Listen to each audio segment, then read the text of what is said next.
gentlemen, what you gonna do, brother? Oh, yeah! Woo! What? If you smell what the rock...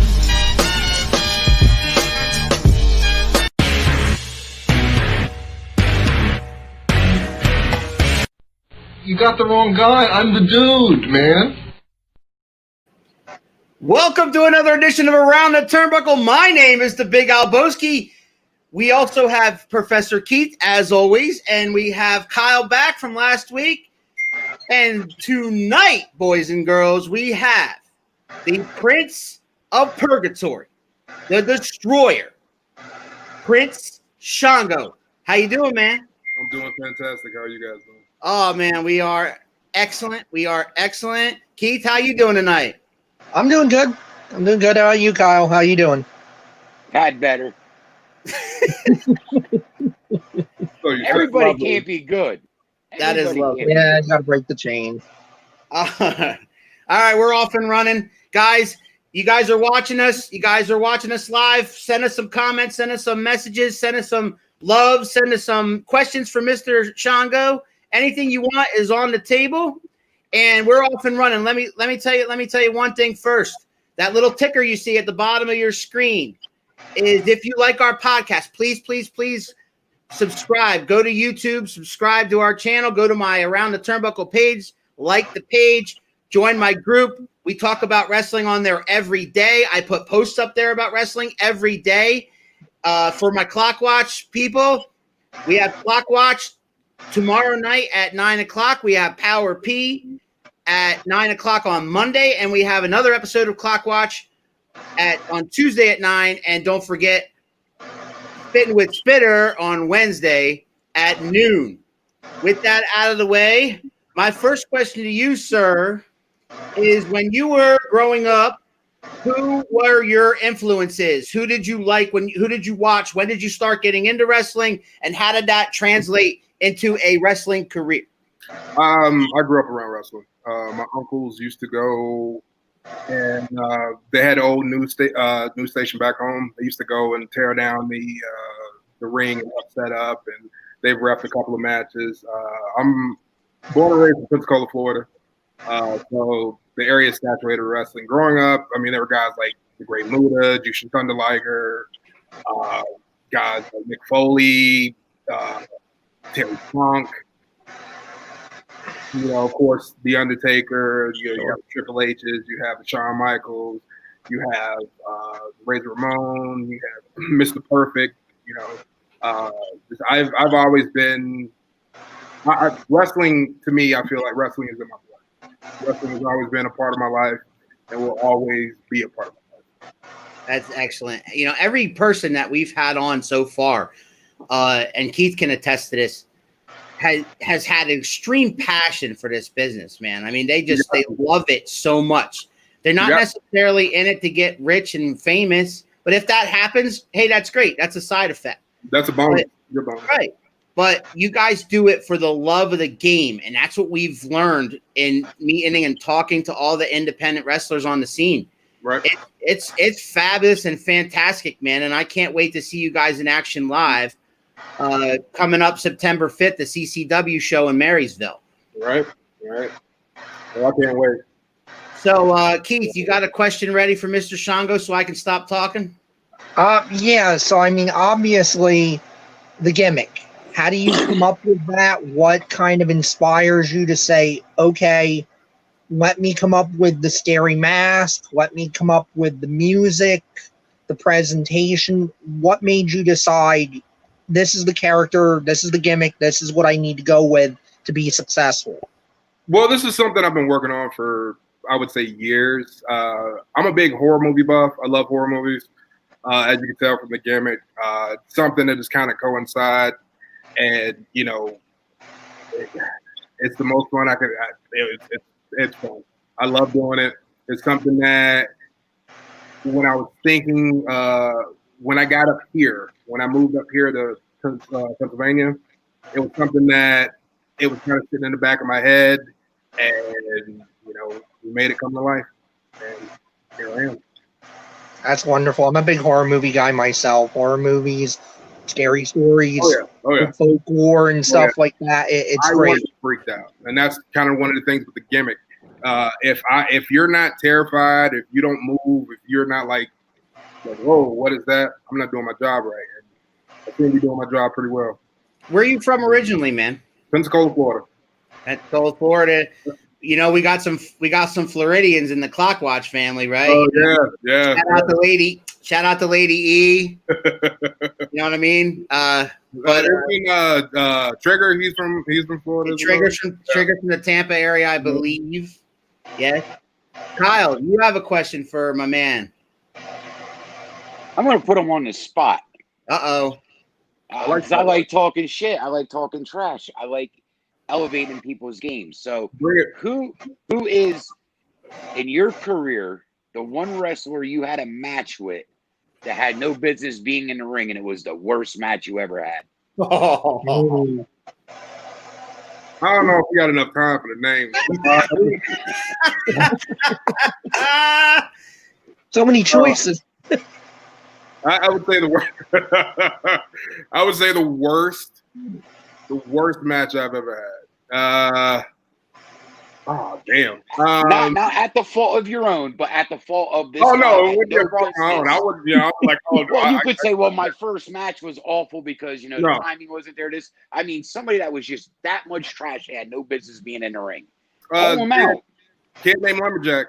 He had no business whatsoever being in the ring.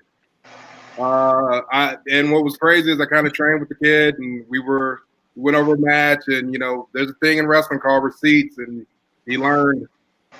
You a little bit too stiff. No, he was being dangerous, and then I had to correct him, so to speak.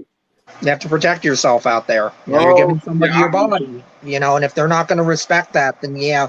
I mean, that's why I've always come down on the side, too, of like these fans that want to be idiots and charge the ring. Yeah. You know what? Something gets broken. You get fucked up. Too bad. That was your stupid fault. You got no business stepping in there. Whatever happens to you is whatever happens to you. We had a question from my brother TJ Spitter. He's chiming in. Yes. He says, what's your favorite horror movie? I don't know that I have a favorite.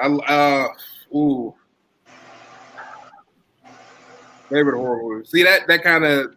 Well, what's the first one that comes when you think horror movie? What's the first one that pops in your head? Of course, you think like Halloween, Nightmare on Elm Street. Mike Myers, baby. Halloween. I'm a huge Michael Myers fan. I love Freddy. TJ won't admit this, but he likes Chucky. See, as a kid, I would laugh. I always thought Chucky was hilarious. Yes. Like, me and my brothers would like mimic the movements and stuff that he would do, and we would just cut a fool about it.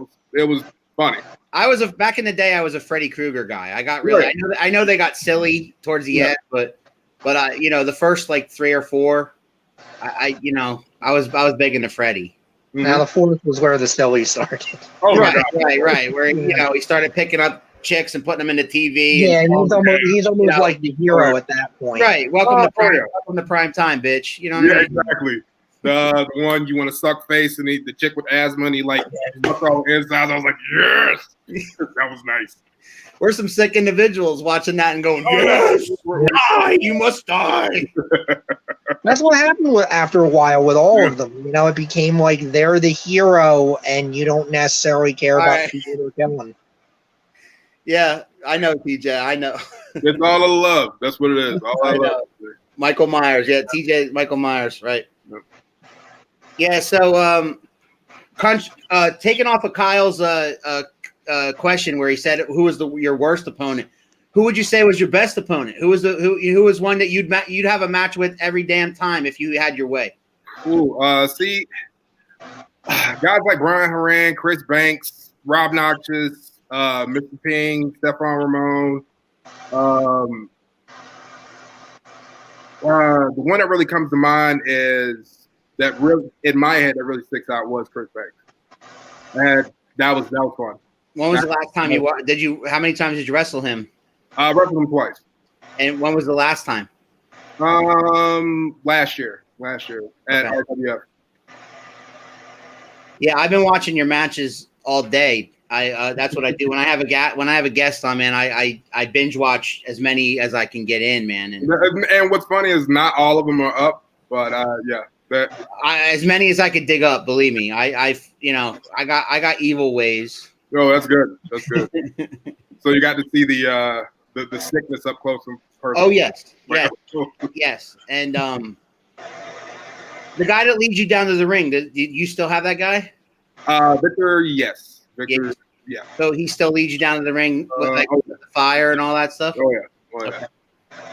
I was wondering that comes off really well. So Yeah. that's a good thing. I would keep him happy. Oh, I love Victor. I love Victor to death. And Shongo's a heel. Prince Shongo's a heel, no? Oh yeah. Oh yeah. Right. Definitely. And do you have a name for your finisher? Because I have a name for it, but I mean, which one? Well, the one I saw the most was kind of like a sling blade thing where you spin around and drop them straight down. You know what I mean? Where you have him in a headlock, you have him in like a stinger, like you're going to give him a scorpion death drop. Oh yeah.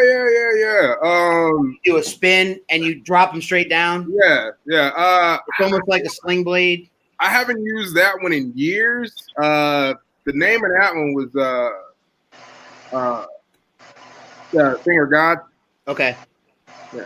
You have a new one now? Oh yeah, I got two that I use. Heaven to Hell and Godfall. Gotcha. I'm about to see you videos of those. Those yes, please. Those are fun. We're wrestleaholics, man. We watch. We try to soak up as much of it as possible. And Keith and Kyle will echo that WWE's not really putting anything out that we really like. So we've been getting like more into the indie stuff. I mean, we would get, and that's what spawned this show. I mean, we wanted to get to know you guys. We wanted to give you guys a platform. Come on, talk about yourselves, about your careers, about your coming up and coming events. Mm-hmm. Is there anything you could tell us about September 5th? Do you have an opponent yet, or is the card not set? There's not much I can say about September 5th, but make sure you're there. You got something special planned, it sounds like. Oh yeah. We are saying no matter who his opponent is. Always fans are never disappointed. It's gonna be a great. I can't wait, man. I cannot wait. We're excited. We're gonna be down there in Marysville. Good. And I'm making sure to say it right, Marysville, because Rob Knox just called me out and calling it Maryville last week. You know what I'm saying? Yeah. But yeah, Keith, real quick before we keep talking with Mr. Shongo here, did you have anything on Bullet Bob Armstrong? We lost Bullet Bob this week. Bullet Bob Armstrong, as everybody saw in the opening credits there. Yeah, Bullet Bob Armstrong passed away. He lost his battle with cancer at 80. He is the patriarch of the Armstrong wrestling family, has turned out many successful workers, successful referees. Bob himself was a staple of just about any territory you could name, primarily the Smoky Mountains. He worked for Smoky Mountain Wrestling with Jim Cornette, mostly in the central states, the South there. Tremendous worker, tremendous babyface, one of those guys that I think exclusively worked babyface throughout his career. Not too many people that can say they were either always a heel or always a face and never needed to turn. Obviously, his most famous son, I'm sure everybody's familiar with here, if you never went back and watched him wrestle or anything like that, would be his son, Brian James Armstrong, better known as the Road Dogg, Jesse James. We certainly want to send our condolences out to his family, to his friends, and to his fans. I also want to mention, because I didn't last week, and mea culpa, I meant no disrespect in not doing it. I just screwed up. I dropped the ball. Xavier passed away last week under circumstances that I still don't think we have the answer to that. Right. Second ever Ring of Honor champion. Very active in the Northeast in the early 2000s. Great worker. One of those guys that everybody who's ever worked with him or met him said, wonderful human being, tremendous person. Left wrestling to pursue MMA. He felt like that was going to be legalized in New York pretty soon. As we know, that still hasn't come down yet. There is a GoFundMe campaign out there to assist with his children's education. So I would certainly recommend, if you can give, as I always say, if you can give, please do so. That's definitely a worthy cause. Again, I want to apologize for not bringing this up last week and offer our condolences again to his family, his friends, and his fans. Tragic loss. And speaking of condolences, we also want to give out condolences to the family of Chadwick Boseman, who you guys may know as Black Panther in the Marvel Universe.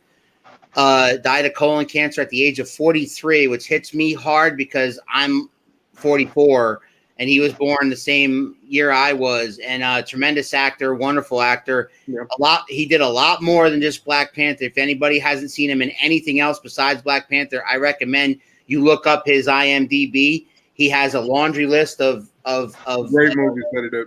Lots of movies he did. He was a great actor and very, very entertaining. Lost way too soon. On that note, I got a question for you now, sir. If you could pick anybody alive or currently wrestling or retired or even dead, who would you call your dream match opponent? Dream match opponent. Anybody. And I mean alive, dead, wrestling or not. I would say Fatal 4-Way. Fatal 4-Way. He takes 3. Yep. I'm greedy like that. Okay. Give me, of course, you gotta give me Eddie. Eddie Guerrero. You gotta give me Eddie. Controversial to say, but you gotta give me Chris Benoit. Benoit, sure. You gotta give me Chris Benoit. Of course. The third. You gotta give me Taker. So Eddie Guerrero versus Chris Benoit versus Prince Shongo versus The Undertaker. I want them all. I love it. Why wouldn't you put Dean Malenko in there?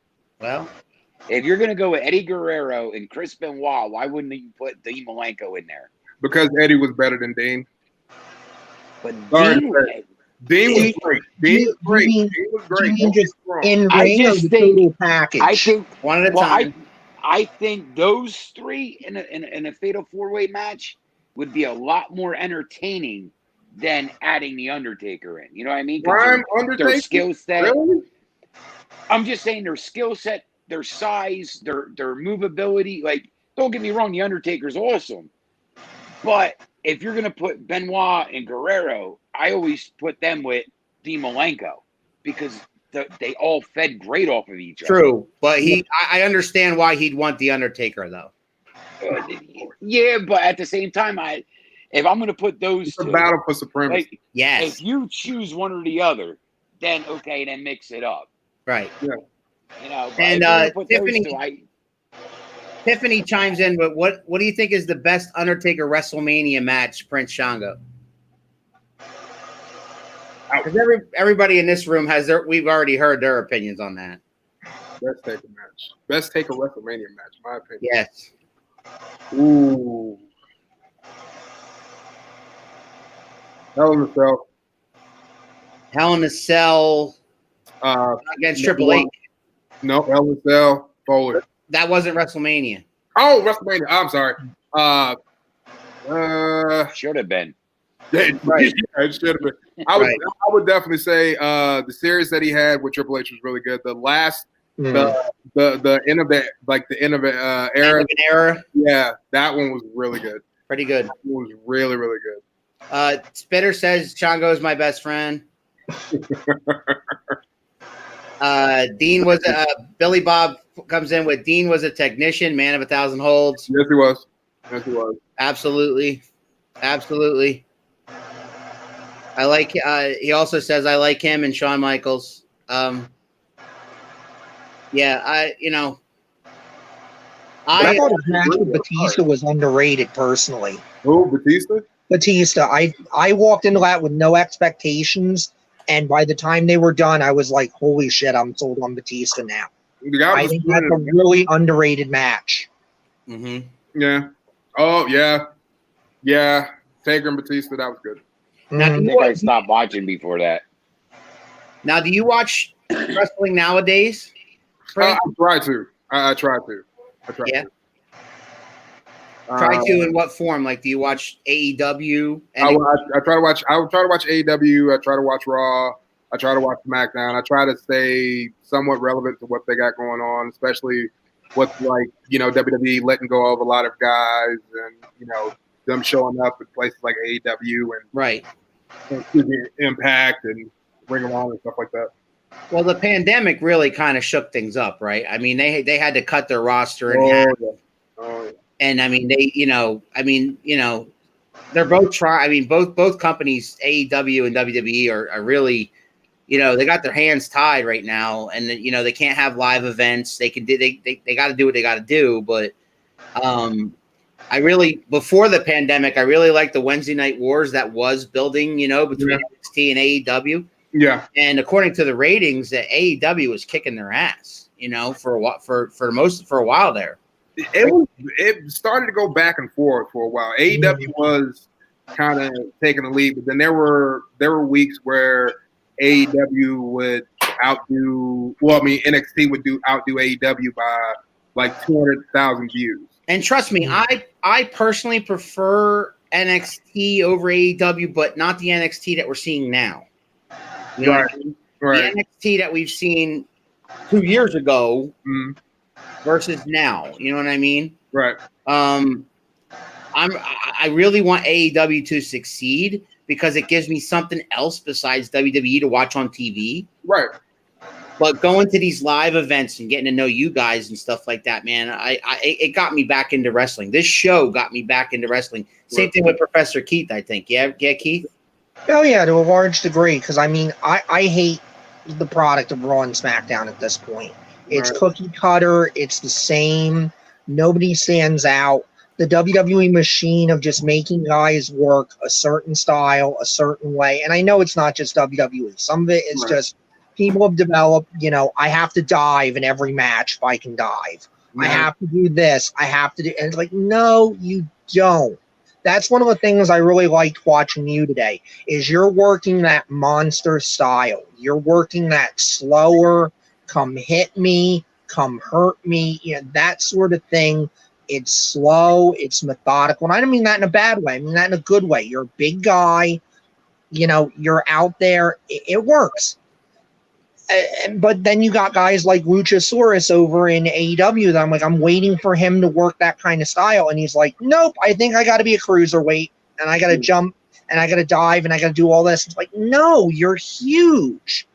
That's why I think you picking The Undertaker for that 4-way, it makes sense because you're going to have that contrast in styles and you're going to have that moment where when you're done bumping around and, hitting Eddie and hitting Chris and all that stuff, you could just have a stare down with Taker for a couple minutes, and you can build to that. Who's going to get the first strike? And I'm gonna let each one of us answer this question because he's like, are you? Billy Bob's asking, are we all wrestling gurus? All right, my answer to that question is no. I'm just a huge fan. I've watched wrestling since the early '80s, since maybe some of you have been alive.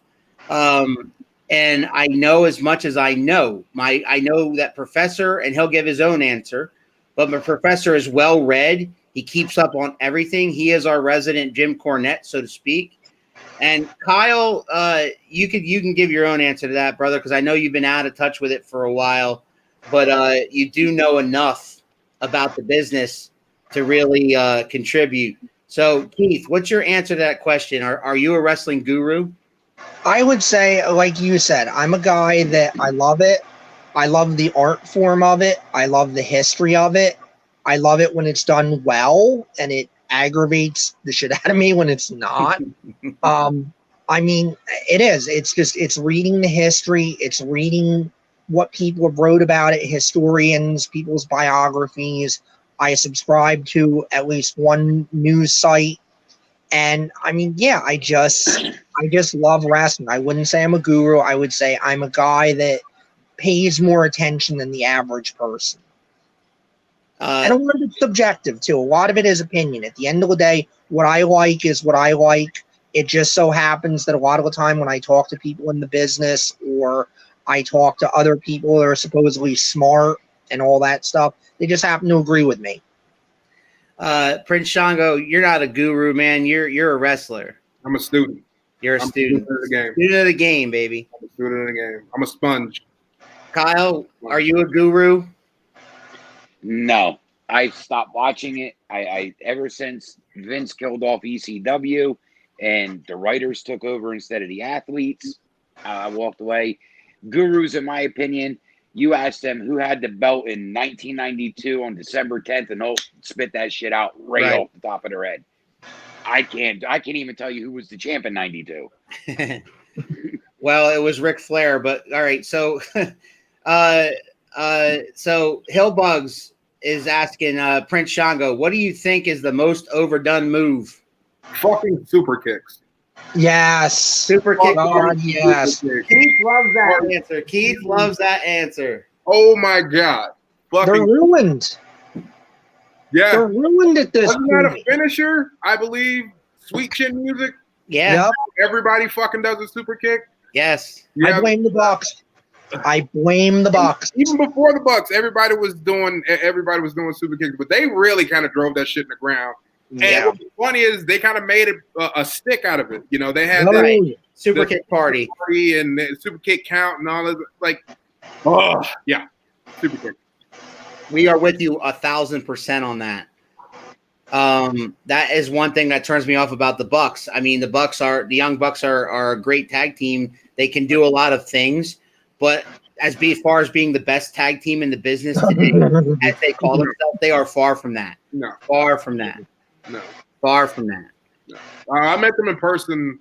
Ooh, there you go.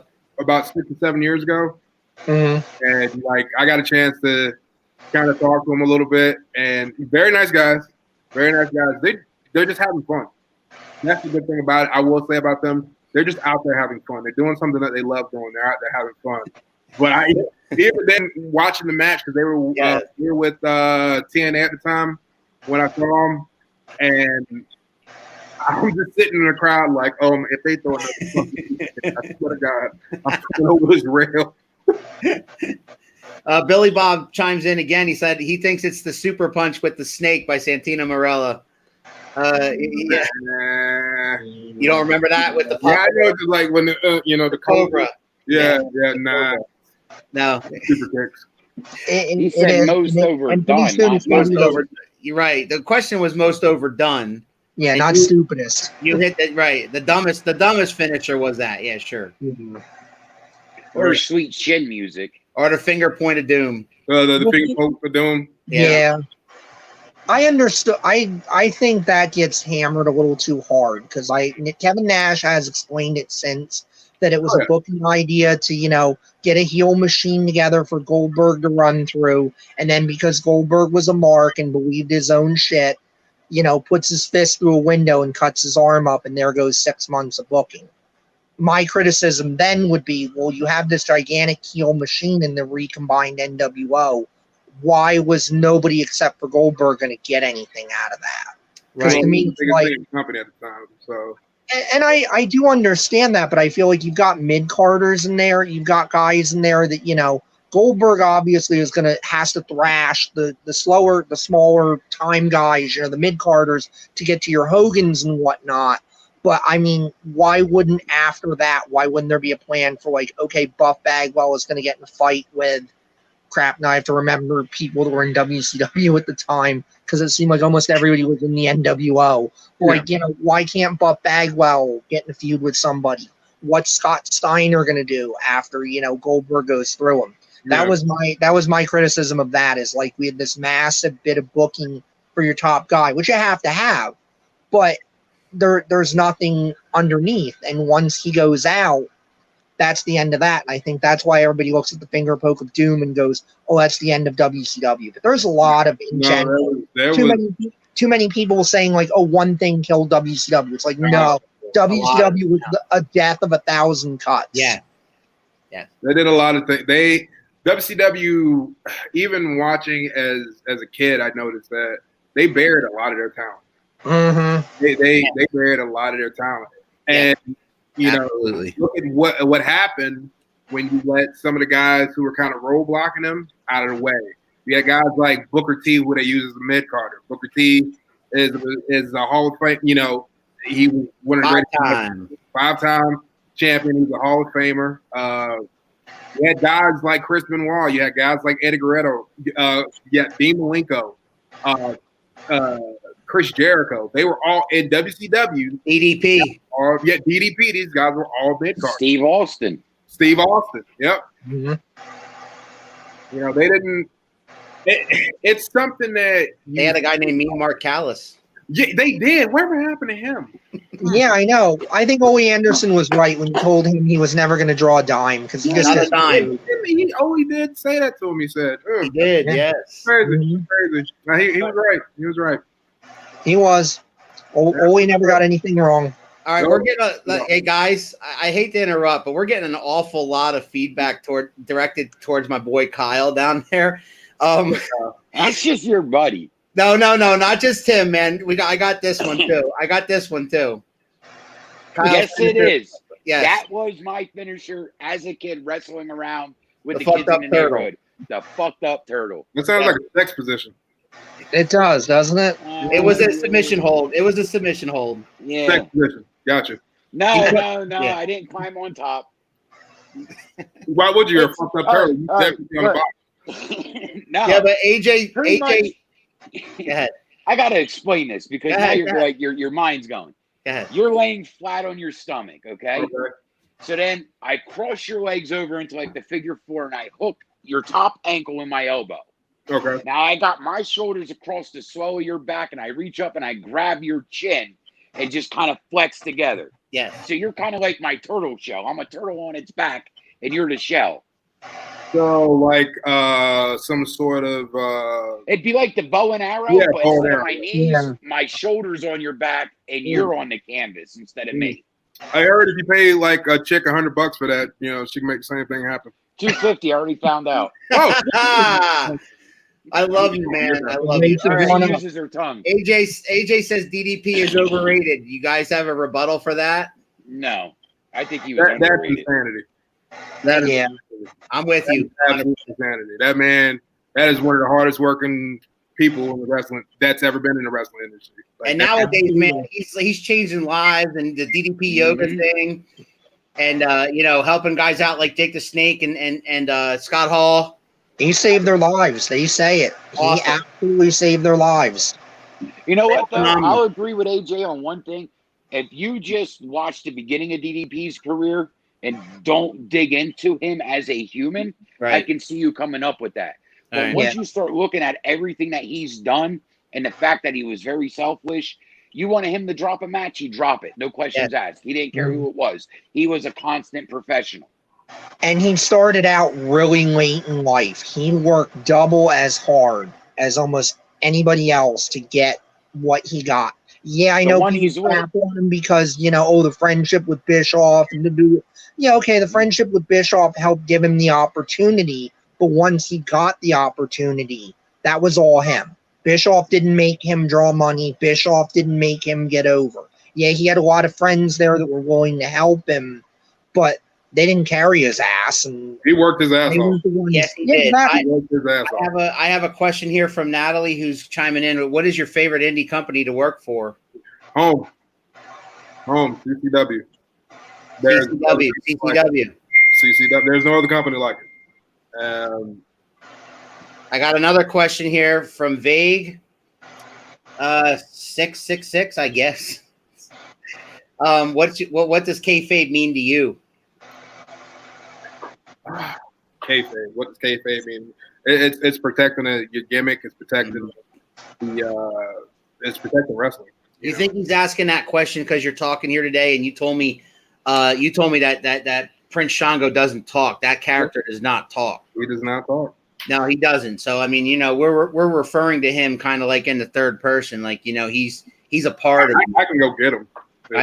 You could. That'd be a boring interview. It would be Yeah, boring no. because you hear us three so-called gurus talking and just staring at your creepy. Not me. Yeah. It might turn Alan on, but wouldn't Well- be a good show. You're giving away all my secrets, Kyle. I'm sorry. Billy Bob says DDP is phenomenal. He saved Razor, Ramon, and Goldust, and countless others wrestlers after wrestling. Mm-hmm. But I mean, in the ring too, I really just believe he held up his end. I don't agree with the idea that he was a guy, and I know people have that. Again, they have that idea of like, oh, he wasn't that great, but he held his own against some of the best in the business at that time. You know, WCW was a collection of the greatest guys of the 90s, some of the greatest guys of the 80s, and some of the greatest guys that have ever done this. And he was right up there with him, and he held his own. Natalie says, good answer on that. He knows It how to was the follow. only answer. CW. And speaking of CW, I'm gonna give a word from our sponsor, Rob Noxious. I know you're watching. CCW is live in Marysville at the Lions Club in Marysville. Free show, limited seating. Get there early.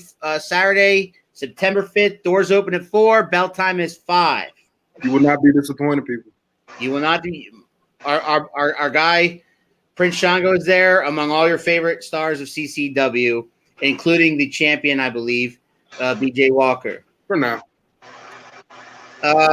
And speaking of BJ Walker will be on this show tomorrow night at 6:00. Just to let everybody who's watching know that.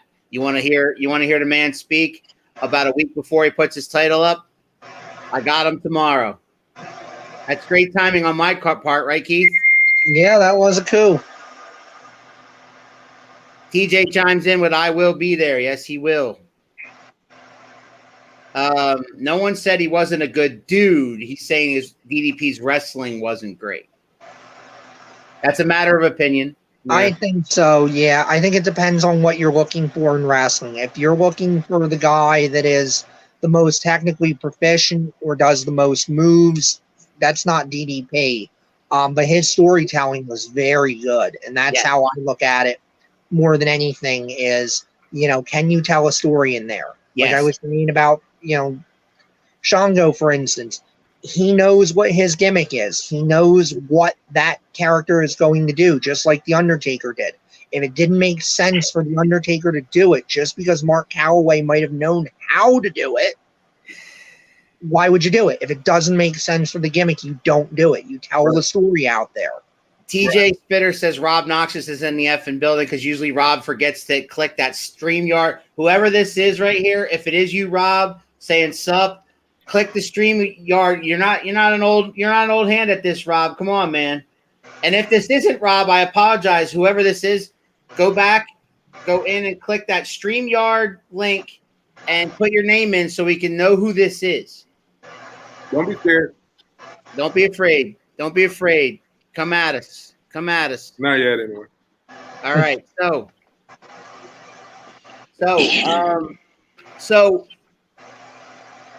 with the pandemic and everything that's been, you know, happening, right? I mean, it's been hard to even put shows together. You guys can't do your indoor stuff. You know, there's been a lot of these outdoor stuff. Triple WA had that event back in, was it July or August? July. Yeah. And that was my first taste of that, man. I had a great time. I was invited down by Brickhouse and I saw all those guys wrestle, and that was a good time. I met a lot of people that night. We had a great time. But CCW, this is my first time at CCW. This is Keith's first time at CCW. Kyle as well. We will all be there with TJ Spitter, and we will boo the shit out of you, Prince Shongo. Oh, please do. Please do. Fuel that monster. That's all you gotta do. Fuel that monster. We got more comments. TJ said it's Rob. Yeah, there's no doubt. There's no doubt. All right. What do you got? What are you talking about, guys? Right now we're just kind of spitballing, man. We're not really talking about anything. We were just letting the comments flow. And you guys out there that are watching, you got any comments or questions for my man? Ask away. Ask away. He is wide open. He is wide open. Fucking A, Prince Shongo. TJ, you got a fan, man. TJ's a fan.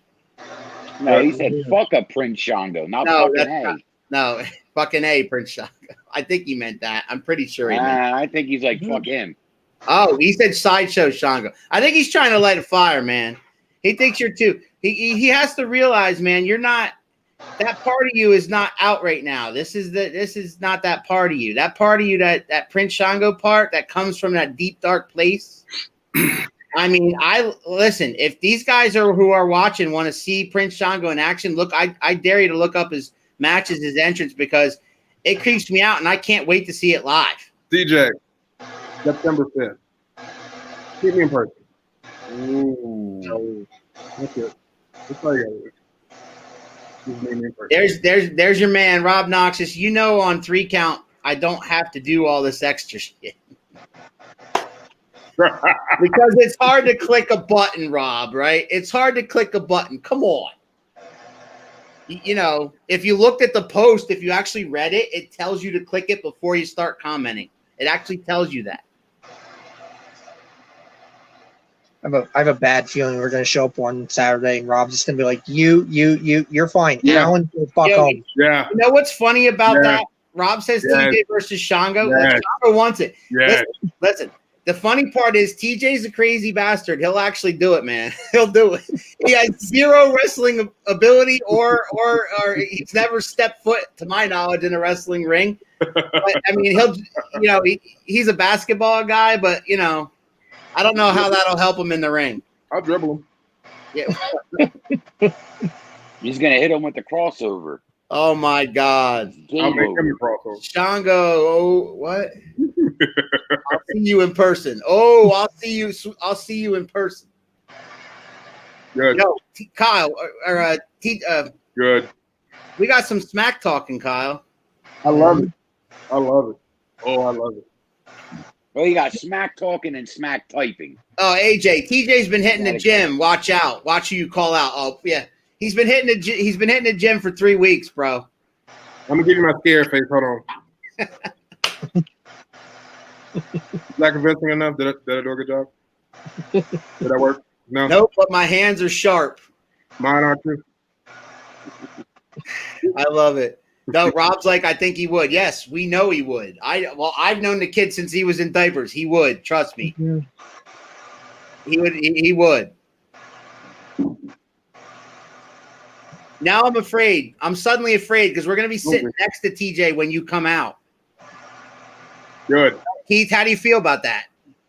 I think I'm going to bring my running shoes and do my best cowardly beg off, and there we are. Alan, I'll use Keith's hands to give you a wedgie.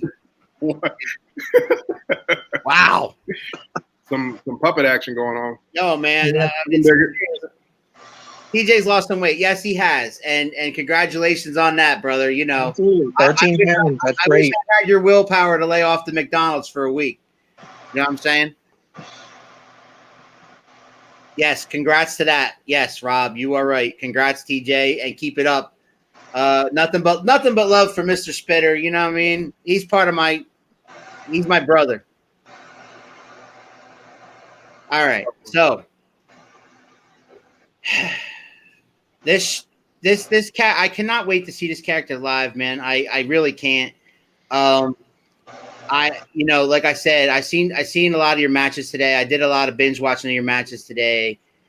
In particular, man, I just like that aura that you walk into the ring. I mean, it's reminiscent of a lot of guys, and I'm not going to throw names at you because I'm not comparing you to those guys. You are your own. But it's everything. It's the entrance. It's the music. It's the face. It's the whole thing. You customed your own music, right? Right. Everything. So this character is part of you coming out of that curtain, and then coming into that ring. And man, I seen kids looking up at you like. And it reminded me of the first time kids in the audience looked at The Undertaker when he came out in Survivor Series. They were they had this look on their face like, who's this guy? Kids are my favorite. Kids are my favorite. The reaction, that they give you. Even a lot of adults, but kids kind of set the bar. If I freak a kid out, I'm like, okay, I'm good. I'm good. Yeah, much love to you all, Shongo included. Yeah, I love how he loves you now. He's afraid to step challenging in you that to a ring. Wised up. He's challenging you to a Wezzy match. Lewis Street Brawler, TJ's right. Yeah, the Lewis Street Brawler. That's correct. That's TJ's wrestling name. Absolutely. Headlocks and wedgies. There's another company that I wrestle for, SSW. They do a lot of taping, and you should see some of the stuff that they've kind of put together with me as far as like video packages and stuff. Sure. And some of the matches that I have with them. You want to see some creepy shit? Definitely check that out. Back to Basics 3. They got something. Summer Haze. Summer Haze is coming up. It'll be broadcast live on Facebook on the 30th, I believe. So definitely check that out. 30th of September or tomorrow? 30th of August. That's tomorrow. That's tomorrow. So you'll see me there as well. All right, cool. We got to check that out, guys. What else, do you have anything else coming up that you want to talk about after September 5th? Let's see. There's Outbreak. There's Outbreak. I'll be at Outbreak Pro Wrestling. Trying to think. The name of the company escapes me, but I'll see them on October 3rd. It's a sister company of Outbreak. I can't think of the name of it. And I apologize for that. I can't think of the name. Well, no, like I was talking. We talked to Mark Mest on last weekend, and he talked a lot about Outbreak. It's just he was calling it Outbreak the whole time, so I assume that's what they're called. I saw you also wrestled.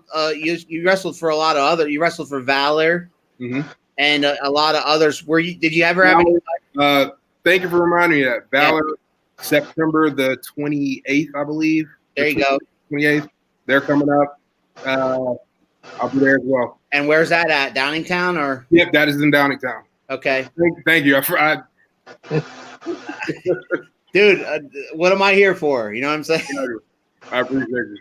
Yeah, no. So September 5th, you will be in Marysville. Yes, I will. CW and what was that again for Valor? Valor is September 26th, I believe, Downingtown, PA. 26th in Downingtown, yes. All right, we got more comments flying in. Natalie says Valor, yes. TJ says, I've never been afraid of shit, Kyle. You should know that. A good thing I'm not shit. Billy Bob says, how long you been wrestling, Shongo? And PA about. No, it says 26th for Valor. I think that's Valor, right? Yeah. 26th for Valor. Thanks, Rob. September 26th. How long you been wrestling? In PA about 7 or 8 years. I started back in 2004 back home. Down in Florida? Yeah, started back then. Left for a while, and when I moved up here, I was up here for about a year and a half, and then I got back into it. So I would say about 7 or 8 years consecutively. Were you always Prince Shongo? No. No. When I started, there was a company called Pensacola Extreme Championship Wrestling. They were out in Jay, Florida, and I went out and did a tryout with these guys, and the guy kind of went down the line and was like, all right, well, this is what everybody's going to be. So he kind of told me what he wanted me to do as far as wrestling, and I was like, okay, well, I'll give it a shot. I was green, didn't know really much about shit at that point. And the name we came up with was I will never forget this because I still have some friends of mine I told about. We still kind of joke about it now. Was Johnny Arabius, and it was the funniest damn thing. I was like, wow. The guy was like, oh man, it'll be fantastic. You've never heard this name before. Right. And I was here waiting on him to say something like profound, like, oh, okay, like something crazy. And he goes, Johnny Arabius. And I was like, okay. Now I know why I've never heard that name before. Yeah, exactly. Thank God. Thank God. You never will again, because no. You got any questions there, bud? You got any questions for my man? I think he's just awe-inspired. He's just I know. Yeah, There's a little of that. Yeah. That guy's not on. We've been letting the fans like fire away at you, man. Yeah. So I'm wondering if they have anything more for you. Bring me more. Yeah. What do you got, Keith? Anything? Yeah. So I mean, what I will ask about is obviously because you're working a monster gimmick, you kind of almost need, depending on how you do it, you almost kind of need people that'll bump for you more than you'll bump for them. Do you feel like working with guys more your size or guys that are smaller than you? Like, what do you prefer and what do you think works better for you, or is it just kind of whoever, whatever? It's whoever, whatever. Mark Mess. When I was training, when I moved up here, I've been with Rob Noxious, and one of the things that he has always instilled in the guys that he's helped train, and one of the things that Rob instills in the guys, you want to be able to be a worker. You want to be able to do anything. You want to be able to go out there and tell a story, regardless of who you're working. You know, their level of experience, whatever, the crowd, like doing it without a crowd, can you still tell a story like they do now? Like, we don't have crowds, but we still have to be able to tell a story and be able to depict to the audience what's going on. But to me, size doesn't matter. It's all about the psychology of it. You know, Can you tell the story? Like, how does it make sense? Like, if somebody was to go over on me, how would it make sense? That's kind of what I was asking about is the psychology wise. Do you find the psychology is easier with somebody smaller or easier with somebody bigger, or it's about the same? It's about the same. It's about the same. I think with smaller guys, it's a little harder. Black is a lot harder because, you know, how are they going to chop the tree down, basically? Because you have everybody's go to, big guy, what am I going to do? I'm going to work his legs. I'm a monster. So, Kyle, you got a question from a man? So Alan asked you what your dream match was, right? Yeah. You did the Fatal 4-Way. So I'm going to give you a match. And then you tell me if it would be a good match or it's just a shitty opponent for He's you. playing Booker. Exactly. Let's go. If I put Prince Shongo up against WWE's Papa Shongo, can that be a good match?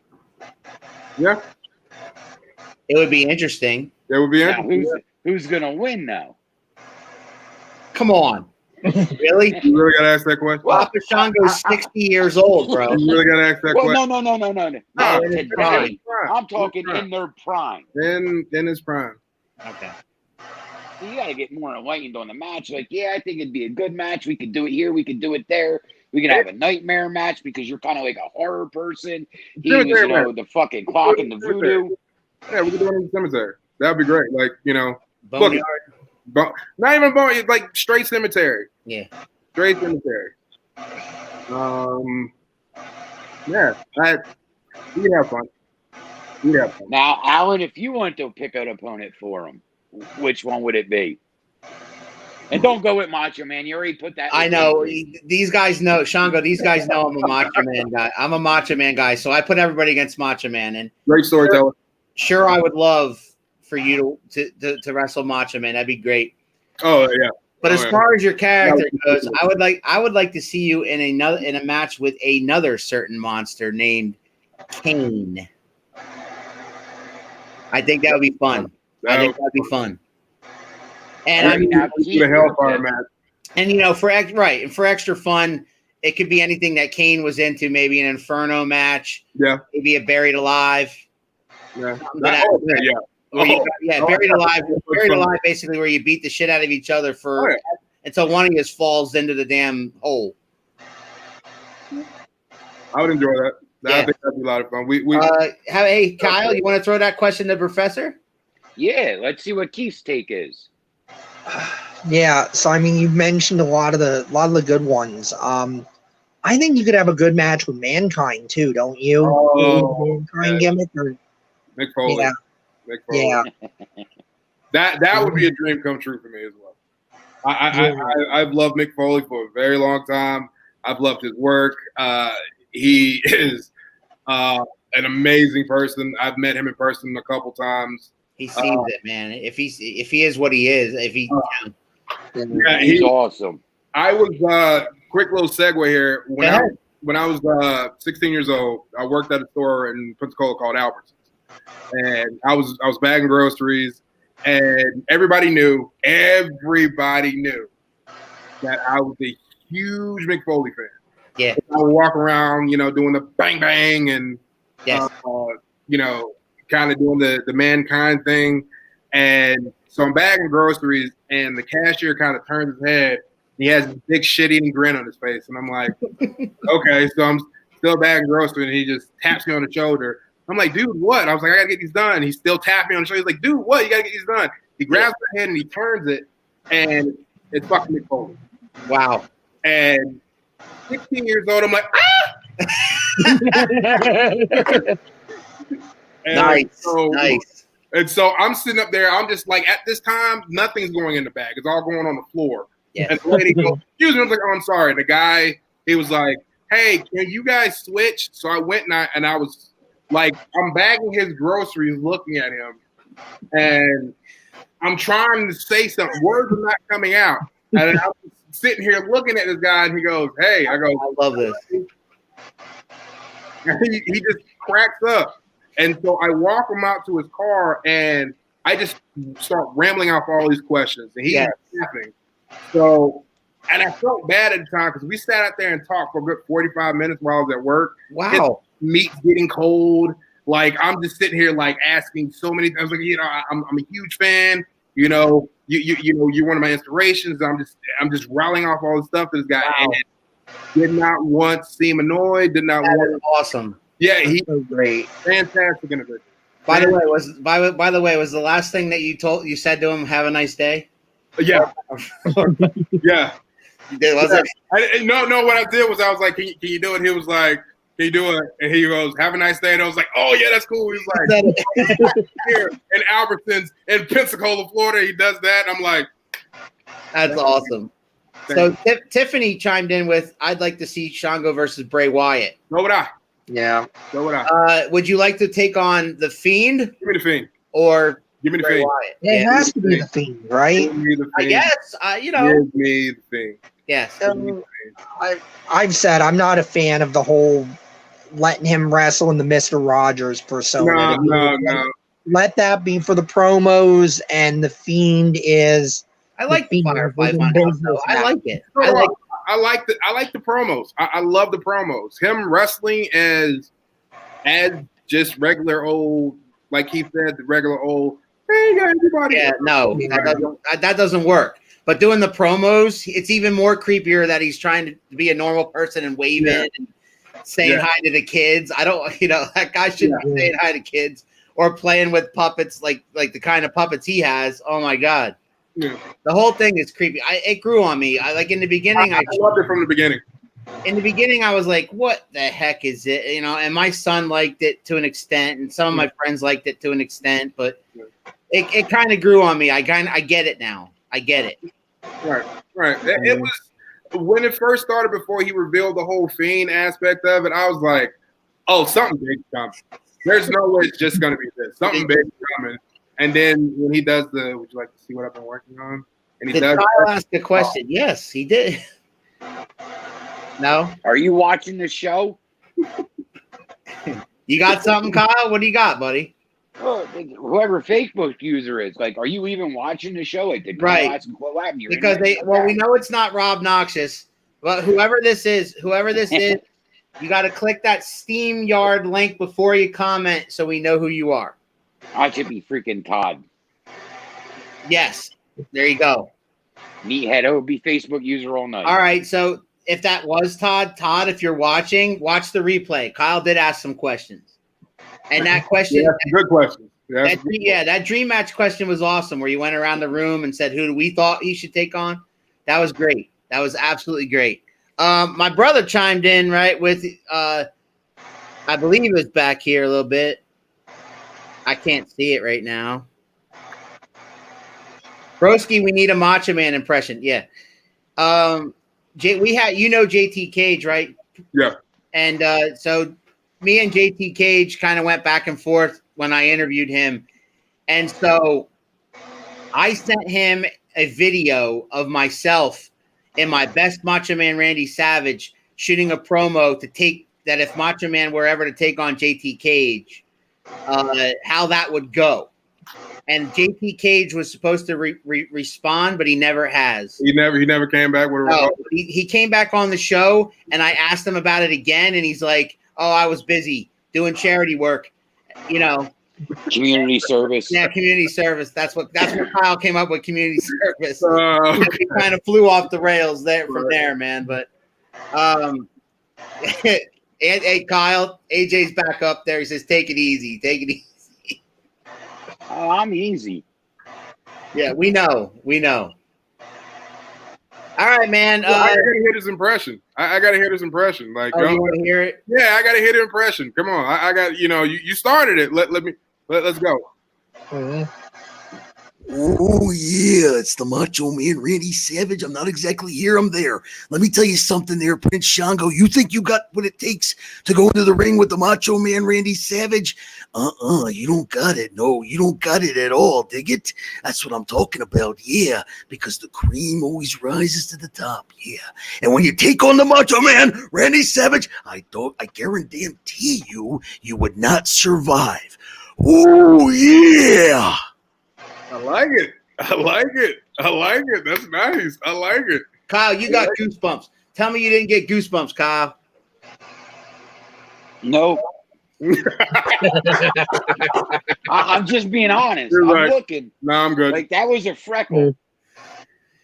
I got you. I'm gonna have to send you my impersonation. Okay. I'm kind of disappointed. Well, You said that you want to match up to him. Listen, don't go away when we go off the air. All right, we usually have a chat right Oh now. yeah. Oh yeah. So, hey, you guys, we're in that second hour. So, you guys got any last questions? Bring them. Yeah. Anybody watching? You got last minute comments and last minute questions? Bring them in. Keith and Kyle, you got any last minute questions? This man will be at CCW Live, Marysville, Pennsylvania. Free show. September 5th, doors open at 4. It is an outdoor show. It is bell time 5 o'clock. We at Around the Turnbuckle will be in full force represent. Do not forget our other shows on Clockwatch. Tune in to Clockwatch Sunday at 9, Power P Monday at 9, Clockwatch Tuesday at 9, and Spittin' with Spitter. You saw him all night. He's a big fan of Prince Shongo, but Prince Shongo is going to knock his lights out next time he sees him in the ring. Wednesday at 12. We do have some last minute stuff. Okay. Let's see. Spitter, PJ Spitter, bring me into the StreamYard when you're all done. He wants to talk to you live. Okay. Yeah, definitely. Yeah, he's got it. Yeah, he's got it. You got it, T. You got it, brother. Professor Keith, you got any parting gifts from my man? Well, I want to thank you for coming on. Thank you for donating your time, being honest with us, talking wrestling. It's always a good time, great time, and I'm looking forward to seeing you in person next Saturday. I can't wait to see you guys as well. That's been awesome. Big Kyle. Awesome. Yeah, Keith's gonna kiss your ass, but I think this was boring. Oh, it's okay. It's okay. I love you too. Hey, easy there, easy. Because we didn't spoon. Is that what it is? Because we didn't. Because you guys didn't spoon. Exactly. You wouldn't give me the reach around. I'm fucking pissed. You know what? My arms are tired. Okay, my arms are very tired. And you were late. You don't want to give the reach around swallow. That's all I'm gonna say. My God, stop. All right. Whoa. Did you remember to put the TVMA logo up on this? I think we talked about that last week. Well, nobody said fuck, so we're good. Wait. There it is. And with that, we shut it down. We will see you next time on Around the Turnbuckle. I'm the Big Alboski. He was Professor Keith. He was Kyle. And our man was Prince Shongo. See him September 5th. You will not miss, you do not want to miss this. And we will see you next time on Around the Turnbuckle. Ladies and gentlemen, What you gonna do, brother? Oh yeah! Woo! What? What? If you smell what the rock.